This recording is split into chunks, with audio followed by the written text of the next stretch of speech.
जो हमारे वन अधिकार के विषय हैं, जैसे हमसे गलती हुई 1952 में, ये पूरा जो पर्वतीय क्षेत्र है इसको तो केंद्र सरकार की सेवाओं में आरक्षण की परिधि में आना चाहिए था, नहीं आया। अगर मंडल कमीशन हरिद्वार से ऊपर चला जाता होगा तो वो सारे के सारे हमारे पर्वतीय क्षेत्र जो है आरक्षण की परिधि में आ जाते, और आरक्षण की परिधि के साथ साथ जो और बाकी लोगों को सुविधाएं मिलती हैं वो सब सुविधाएं यहाँ के लोगों को मिल जाती।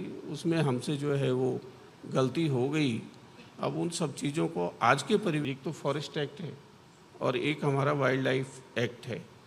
फॉरेस्ट एक्ट में क्या क्या कि उस समय लोगों ने ध्यान नहीं दिया जब उस पर बहस हो रही होगी।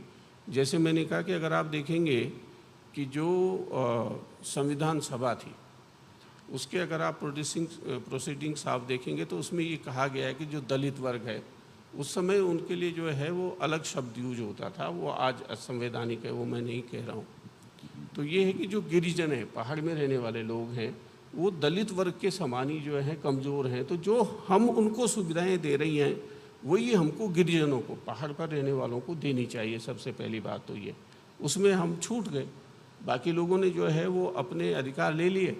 जो मध्य हिमालयी क्षेत्र है या इस देश के उस तरह के भाग हैं, हम नहीं ले पाए उसको।